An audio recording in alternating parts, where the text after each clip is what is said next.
चलो शुरू करते हैं। Day 40, let the countdown begin.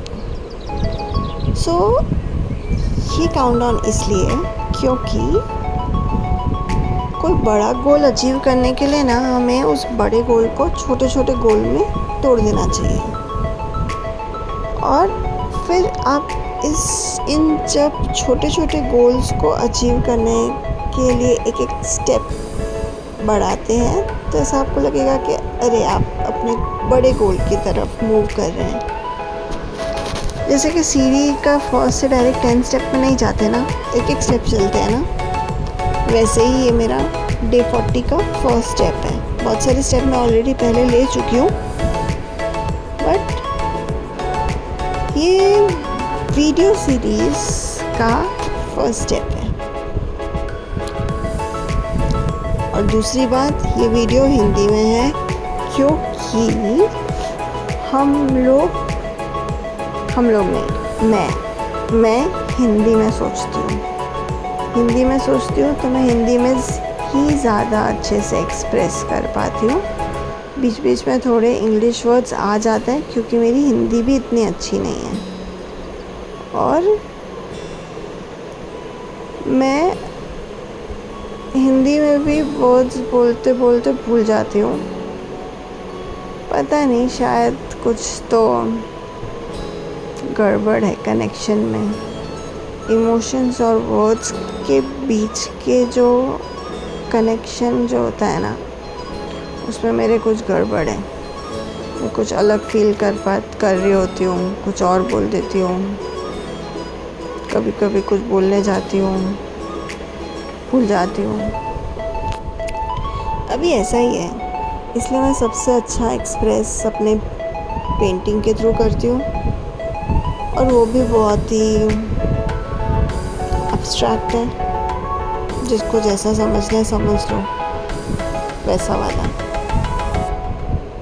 पर वही उसकी ब्यूटी है ना। मतलब मुझे ऐसा लगता है कि ये रंग मुझसे ज़्यादा अच्छे से जानते हैं। शायद कभी कभी मुझे नहीं पता होता कि मैं क्या फील कर रही हूँ, पर ये कलर्स मुझे बता देते हैं कि मैं क्या फील कर रही हूँ। सिर्फ कलर्स नहीं, उसमें जो एनर्जी है, जो ब्रश स्ट्रोक्स हैं या जो शेप्स हैं, जो भी क्रिएट होता है ना, वो मुझे ये खुद बताते हैं। मतलब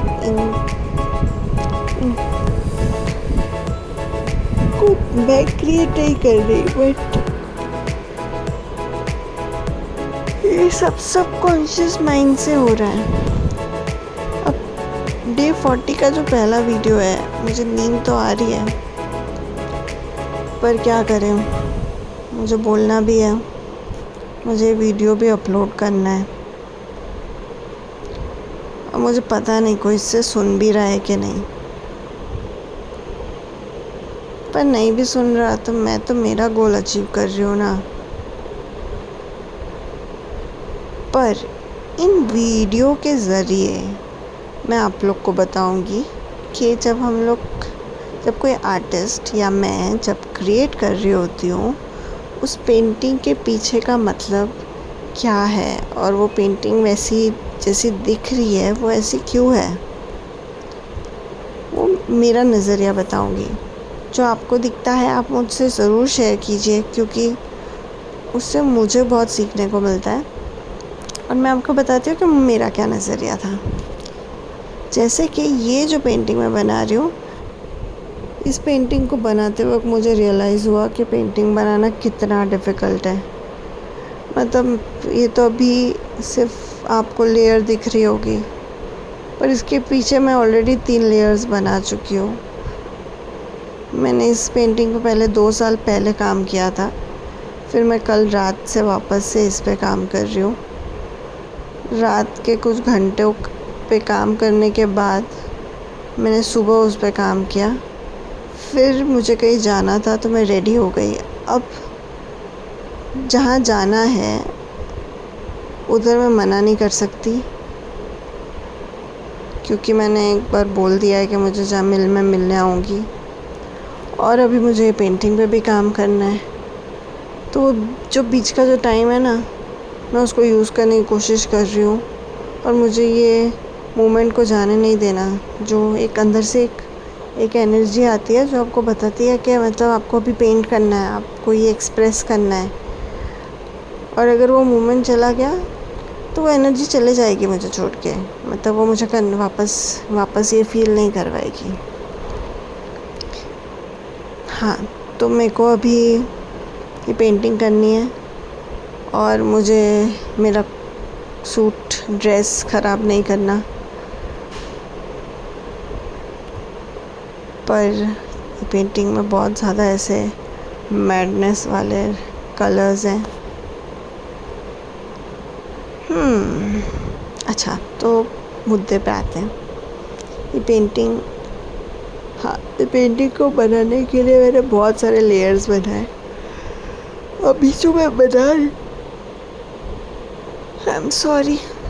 अभी जो मैं बना रही हूँ,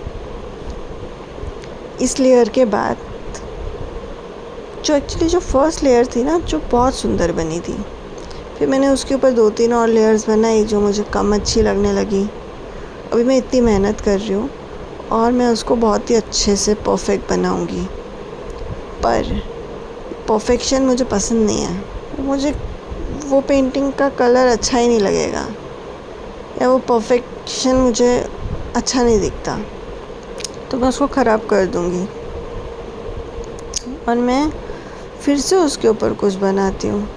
तो इस तरह से लेयर्स पे लेयर्स मैं बनाते जाऊँगी जब तक मुझे लगेगा कि ये जैसी मुझे चाहिए वैसी नहीं है। शायद लाइफ में भी हम ऐसे ही करते हैं ना, हम 1 ट्राई 2 ट्राई 3 ट्राई 4 ट्राई कुछ ना कुछ करते जाते हैं हमारी ज़िंदगी को वैसे बनाने के लिए जैसे हम चाहते हैं। अरे वाह, क्या बात बोली मैंने, खुश हो गई। अच्छा, तो जैसे पेंटिंग का जो फाइनल पेंटिंग है वो अभी आपको मेरे स्क्रीन पे दिखेगी। उसमें अगर आप देखोगे तो एक बहुत ही प्यारा सा शहर है जिसमें बहुत सारे रंग हैं और उस बहुत ही ब्यूटीफुल है। और उसमें बहुत सारे स्ट्रक्चर्स हैं। स्ट्रक्चर्स मतलब बिल्डिंग समझ लो या घर समझ लो, या मतलब कुछ ऑर्गेनाइजेशन समझ लो, या मतलब वो स्ट्रक्चर्स वो ऐसे हैं जो आपको बांधने की कोशिश कर रहे हैं। आपको वो ब्लैक बाउंड्रीज दिखेगी, ब्लैक लाइंस दिखेगी जो एक्चुअली में है नहीं, बट सिर्फ आपको दिख रही है ताकि आप उसके अंदर रहो। पर अगर आप उसके बाहर गए तो आप वो रंगों को छू सकते हो।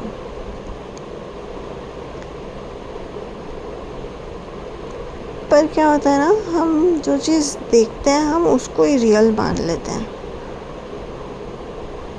भले वो हो या ना हो।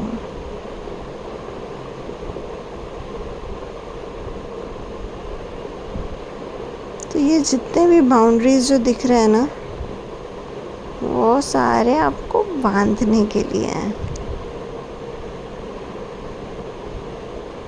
तो उसके बाहर जाओगे तो हो सकता है बहुत सारे रंगों को छू लो, बट वो सिर्फ एक पॉसिबिलिटी है। गिरने का भी डर है, पर ठीक है ना, मन हुआ तो कर लेना चाहिए।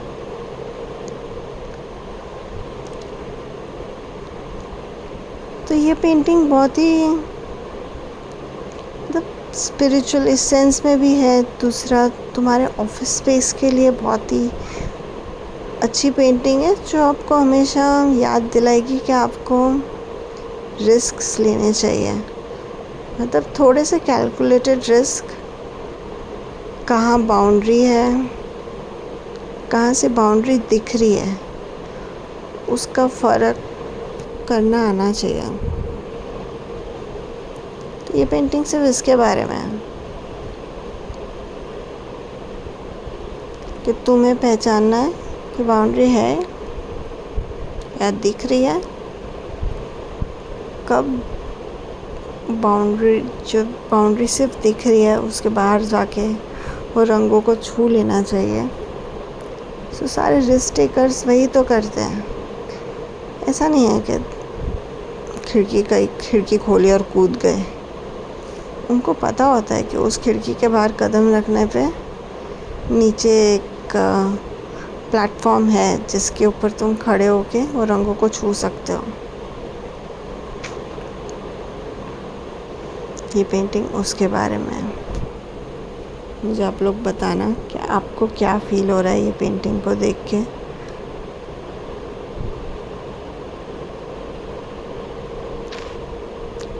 और बस कुछ नहीं, इतना सारा बोल दिया, इतनी सारी बातें कर ली। ऐसी बातें करना मुझे पसंद है जब बहुत सारी बकवास करनी पड़ती है।